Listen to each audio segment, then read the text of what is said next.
Et yo les gars, c'est Albin, j'espère que vous allez bien, en tout cas moi ça va très bien. Aujourd'hui on est actuellement le 9 février 2025 et il est 16h30. Donc là l'objectif ça va être de voir qu'est-ce qui va se passer euh, sur BTC les prochaines heures et qu'est-ce qui s'est passé depuis la dernière vidéo. On va aussi aller voir tous les altcoins, voir, enfin en fait voir la charte de tous les altcoins, plus voir quelques petits altcoins, qu'est-ce qu'on aurait pu faire et qu'est-ce que j'ai fait, bien évidemment. Vous retrouverez tous les calls dans le Telegram en description. Je vous en prie, rejoignez-le, il est gratuit pour l'instant. On vous apporte vraiment un maximum de valeur, on essaye de faire au mieux pour vous accompagner et vous apprendre un maximum de choses. Je vous propose de commencer sans plus tarder sur TradingView avec le BTC. Donc, pour ce qui est du BTC, la dernière fois, on s'en était arrêté ici. Donc, juste là, on avait ça. Et je vous avais dit, bon, bah regardez, ici, on a une zone OTE, une zone de FVG. Pourquoi pas poser un petit short ici pour qu'on vienne chercher la zone OTE. Parce que ça fait, vous savez, ça fait plusieurs fois que je dis qu'on va l'atteindre. À chaque fois, on la front run. Donc, je me suis dit, allez, go. Cette fois, c'est la bonne. Bah, pas du tout. Enfin, pas du tout. On la front run, les gars. De même pas 100$. Donc, bon. C'est pas bien grave. On a pris notre trade. Donc, c'est très bien. On est venu pixel au début de la zone FVG et de la zone ETE. Et donc, bah, c'était un trade parfait. De 5 RR. Bon, du coup, un peu moins vu qu'on a pris les profits par là. Et donc, là, le truc qui s'est passé durant les dernières heures, en fait, c'est qu'on a eu une inversion de structure ici, en 30 minutes, on peut même se mettre en 15 pour que ce soit plus simple. Donc là, on a une inversion de structure, un COS, donc une continuation de la structure baissière, suivie d'un boss, donc un break de cette même structure, pour du coup laisser place à une structure haussière. Qu'on est venu du coup inverser ici, sur la zone de FVG qui a fait résistance et qui n'est pas passé en IFVG, donc l'inverse d'une FVG qui vient se laisser passer. Bref, donc là on a une grosse bataille entre les acheteurs et les vendeurs qui s'est soldée par un gain des vendeurs. Et donc on est venu crash ici. Là, moi ce que j'attends c'est qu'on revienne encore tester cette zone et qu'on se refasse rejeter. Parce que je vais vous montrer genre, plus tard qu'on a beaucoup de liquidités à aller chercher au niveau des 93 000 sur la liquidation InMap. Donc voilà, on est encore venu faire un equal low. Donc un equal low, c'est quand vous avez plusieurs mèches qui se liquident pas les unes des autres. Donc en gros, elle va être plus basse que elle. Donc elle va être un peu plus... Non, plutôt, elle va être plus haute que elle. Ainsi de suite. Là, vous en avez une, là, vous en avez une, là, vous en avez une. Et en fait, le but, c'est de faire une mèche pour liquider tout ça. Et donc, quand vous avez un equal low, c'est pratiquement sûr que ça va arriver. Et donc là, on a énormément de mèches à aller liquider. Parce que elle est plus basse que elle est plus basse que elle, et ainsi de suite. Et donc du coup, bah, on n'est rien venu liquider du tout, et en plus de ça, on a énormément d'ordres à liquider aux 93 000, je me répète, mais c'est que, en fait, c'est pratiquement sûr que ça va arriver, les gars. Et donc, du coup, cette FVG, ce matin, sur le Telegram, je vous l'ai analysé, bah en fait, on était en train de batailler dessus, et bah, moi, je vous ai dit, il y avait deux options. Soit on arrive à la traverser, ça devient une IFVG, et dans ce cas, on va récupérer les mèches qui sont là, qu'on n'a pas fait, avec pourquoi pas la zone de FVG en 4 heures ici qu'on n'est pas venu chercher. Soit on va vers le bas et après bah, du coup on va chercher cette fameuse zone OTE. Là l'objectif ce serait de revenir aux 96 700 voire de toucher la FVG. Donc moi je mettrais en fait plus le long ici parce que bah je sais pas comment ça va se passer. Bon ça nous donne un RA un peu moins beau mais bon c'est pas hyper grave. Donc voilà ce qu'on a pour l'instant. Et voilà ce qui risque de se passer les prochaines heures. Donc hop, on vient sur la FVG, why not, enfin sur la zone des 0,68 et même sur la FVG qu'on a ici. Et why not, pourquoi pas aller retoucher cette FVG en 4 heures. Pour ensuite, inversion de structure, on remonte et là on se taille vers le bas, direction zone ETE et une petite mèche en dessous de cette zone pour liquider tous les ordres qu'on a ici. Et avec ça, ce sera nickel. Ensuite, on va du coup passer au reste. Alors hop, on enlève tout ça et on va sur la BTC dominance. Donc la BTC dominance, comme vous voyez, elle range. Et là, le but, je pense, vu qu'on va sûrement dump, ça va être qu'on vienne crash, qu'on vienne justement faire encore un plus haut et casser ce canal haussier sur bah, du coup la BTC dominance, qu'on fasse quelque chose de comme ça. Donc du coup, on crash sur BTC, on monte sur la BTC dominance. les altcoins ils crashent et nous on remonte encore plus haut. Et le but c'est de faire une bougie de clôture au-dessus de cette mèche, on stabilise et là, hop là, on découpille vers le bas. Ce serait à peu près ça le plan parfait. Après, comme vous savez, les plans changent souvent et c'est jamais le plan parfait qui est... Enfin, pas souvent le plan parfait qui se déroule. Donc voilà, ce serait à peu près ça le but et donc du coup on va voir ça en lien avec Other. Donc ce matin j'avais dessiné ça, donc on est sur un canal baissier et donc on a en haut de ce canal baissier, donc soit on viendrait du coup casser ce canal et donc qui nous décorrélerait du Bitcoin, ce qui m'étonnerait beaucoup parce que comme vous le savez, on est vraiment beaucoup corrélé avec le Bitcoin quand on mise sur une altcoin, le Bitcoin il perd 3%, les altcoins vont en perdre 10 vu que la BTC dominance est haute. En fait, il faudrait arriver à se décorréler et c'est là que ça lancerait peut-être l'alcohol season. Mais donc, moi, je pense que cette option, on peut l'enlever. Et je pense que ce qui va se passer dans les prochaines heures, ce serait plus quelque chose comme ça. Et vous voyez, on a déjà commencé à descendre un petit peu, à corriger un petit peu. Et soit on arrive en bas de ce canal et que du coup on fait un moins 8%. Soit, dans ce cas, on break le canal et on vient chercher encore plus bas que cette mèche et on fasse un moins 20% encore. Et là, les gars, ça commence vraiment à être chaud bouillant parce que ça fait genre 6 mois, on fait que de baisser. Et on se prend des moins 20% sur des moins 20% sur des moins 20% sur des... Et c'est chaud en fait. Parce que si vous voulez, les derniers bull run, en fait, c'est pas du tout passé comme ça. On a eu le halving, ensuite on a eu le BTC qui explose, ensuite on a eu les altcoins qui explosent, l'ETH, et ensuite les altcoins. Là, ça se passe pas du tout comme ça. On a le BTC, ETH qui s'en bat les couilles, genre il fait rien. Et on a les altcoins qui se cassent la gueule. On a eu une mini alt season juste avant en fait qu'il y ait ce crash. Là, à cause de, comment il s'appelle, Trump. Et donc, regardez, on a fait un super rallye haussier de 124%. Et ça s'est très bien ressenti. Et là, en fait, ces dernières semaines, on enchaînait les baisses. Hop, moins 30. Hop, moins 22. Et de là à là, moins 40. Enfin bref. Les gars, on a enchaîné les baisses de fou furieux. En tout cas, c'est à peu près bon pour tout ça. On va aller voir ETH. Et après, je vais passer à 2-3 altcoins. On va arrêter la vidéo pour pas qu'elle soit non plus trop longue. Donc là, le but sur Ether, ce serait qu'on vienne chercher la zone ETE. Et donc, du coup, soit qu'on vienne sur la zone ETE et qu'on aille chercher un short ici pour viser là, soit qu'on fasse en fait complètement le contraire, qu'on arrive d'un coup ici, qu'on fasse une inversion de structure, hop, et que là on se taille vers le haut, et que ici on pose un long. Donc l'une comme l'autre, ça change pas grand chose. Par contre, ce qui change, c'est que si on continue à faire des trucs comme ça, les gars, à un moment, on va péter vers le bas, et là ça va être catastrophique, je pense, pour Ethereum.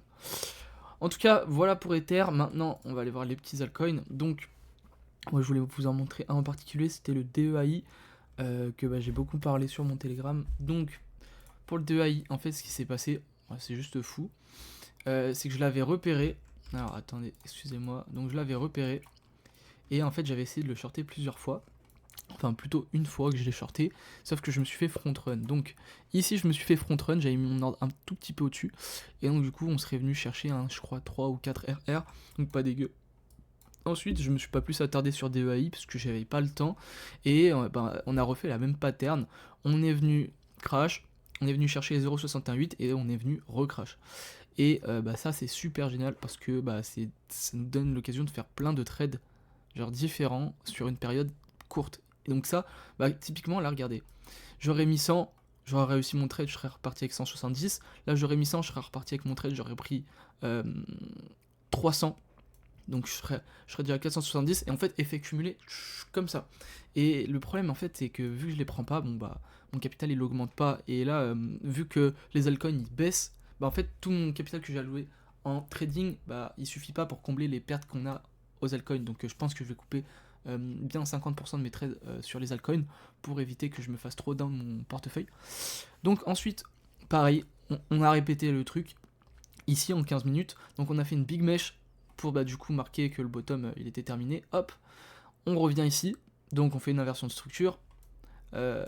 Donc là, COS et la boss. Donc on se dit on est en période haussière à ce niveau là, mais on n'est pas revenu chercher la zone ETE ici, voilà.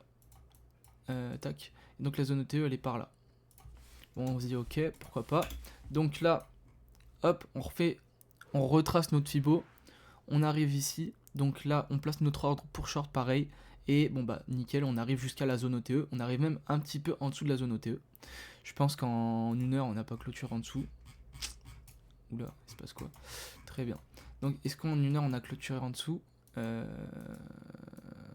que c'était ça ou pas? Oui, c'était ça. Attendez, je remets en 15 minutes parce que je me suis un peu perdu. Non, ok. Bref, on s'en fiche un peu. Donc, la zone OTE, bon bref, elle était par là, là. Et donc, bon bah, magnifique short à aller chercher, pareil, de 3,57 RR. Donc, ok, en montée, on perdait 6%, mais on en gagnait quand même 21. Donc, c'était pas mal. Et ensuite, bon bah, là, j'ai remarqué qu'on avait eu un cos and boss, encore une fois, sur ce cos et ce boss. Donc, ça commence à faire beaucoup de cos et boss. Et donc, en moyen et en long terme, on a confirmé que, bah, enfin, en court et en moyen terme, on a confirmé qu'on était haussier. Donc, nickel. Là, on pump, on retrace ce mouvement jusqu'à la zone ETE, on prend le long jusqu'à la mèche là, et ça nous fait un RR de 8,37 avec un en perte 6% et en gain 50%. Les gars, c'est juste gigantesque. Là, je mettais un long x10 comme d'habitude, je perdais 60 avec 100$, mais je gagnais 600. Donc c'est vraiment, franchement énorme. Même vous faites ça sur un x3, vous perdez 18, vous gagnez 150. Enfin bon, c'est plutôt énorme. Juste pour vous rendre compte les chiffres, c'est pas ce que je fais, c'est pas un exemple pour dire allez foncez. Juste le trading c'est trop fort. Donc ça c'était pour DEAI.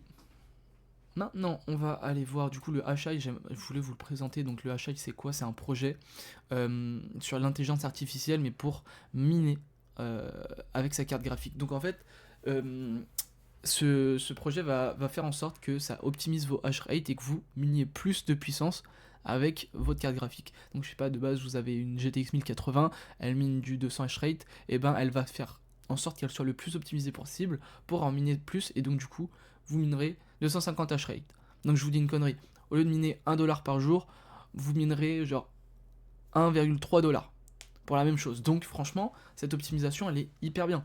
Et donc mais à grande échelle, ça permet de gagner énormément d'argent, et c'est pour ça que ce projet est bien, il y a une commu qui est hype, etc. etc. Et je vous en parle surtout parce qu'on est revenu sur des zones très très basses, dans lesquelles j'étais rentré avant qu'il y ait la mini alt saison, et j'avais fait vraiment un très beau multiplicateur, j'avais fait un x3, x4, j'avais je crois vendu vers les 0,18, enfin bref, énorme, et donc du coup voilà. Ce projet il est vraiment très très bien, et franchement je vous conseille d'investir dessus. Juste d'attendre la prochaine semaine qui arrive, parce que je pense que ça va plus dump que pump. En tout cas voilà. Après on a le mate, comme d'habitude les gars, on est au bottom, parfait pour recharger, même si on va encore attendre. Au cas où du coup le BTC il crache vraiment fort fort fort. On a le... Je pense que je vais vous en présenter encore deux. Donc on a le WIF. Le WIF où, pareil sur le groupe, hier soir, je vous ai mis ce joli short qui est en train de se réaliser. Pourquoi j'ai fait ce short? On est arrivé dans la zone OTE, et en fait il a vraiment une structure baissière où il fait un peu tout le temps la même chose, le WIF. À chaque fois on vient chercher la zone OTE, je crois. S'il te plaît, viens là. Voilà, à chaque fois on vient chercher la zone OTE, et vu que on n'a pas eu d'inversion de structure en moyen terme, voilà, on continue de shorter, et franchement ça passe. 3.7 de RR, il est en train de se faire encore le short, et je pense qu'il va se réaliser grâce au BTC qui va dump. Et donc ensuite on passe au IO, et après je vais arrêter la vidéo. Donc pareil, IO, FVG plus OTE, on cumule deux zones, donc c'est nickel, on met le point d'entrée dessus, on met juste au-dessus de ces deux zones le stop loss, et on met sur le dernier plus bas le take profit, et donc on a un RR de 4,57. Donc vous mettez un levier x10, vous perdez 20 sur 100$, mais vous gagnez 100$ si vous prenez l'OTP. Donc franchement c'est pas mal. Pour 1€ en fait vous en ressortez 4,57. Excusez-moi, j'ai dû arrêter la vidéo. Donc on reprend sur la liquidation de map les gars. Donc voilà, donc en court terme, vous voyez qu'au niveau des 95 000, on a pas mal de liquidation en 3 jours. Mais si on va plus loin, genre en une semaine, 2 semaines, il me semble qu'on a beaucoup plus. Voilà, on a énormément au niveau des 95 000, donc la zone OTE. Et je pense même qu'on peut aller chercher un peu plus bas, donc au niveau des 93 000 comme je vous ai dit. Et franchement, ça peut vraiment être masterclass. Donc là, on liquide et on remonte, parce que là, on a aussi pas mal de liquidations. Par contre, j'ai l'impression qu'elles se sont quand même bien calmées depuis les dernières semaines. On avait vraiment pas mal avant.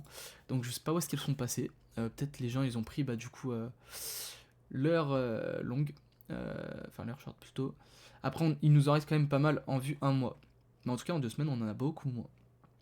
Et donc voilà, on viendrait du coup liquider cette zone pour remonter, tout liquider. Et cette fois, vraiment tout. Et je pense que si on fait un pump genre en 2 jours, on peut faire vraiment pas mal de liquidation. On peut faire genre une journée à 1 milliard.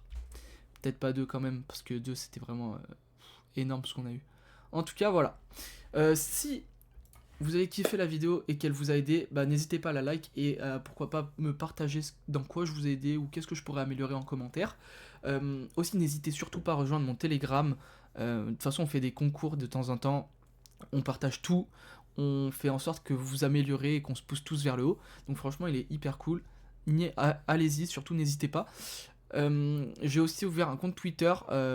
Pareil, albin.crypto. Je mets aussi du contenu dessus si ça vous intéresse.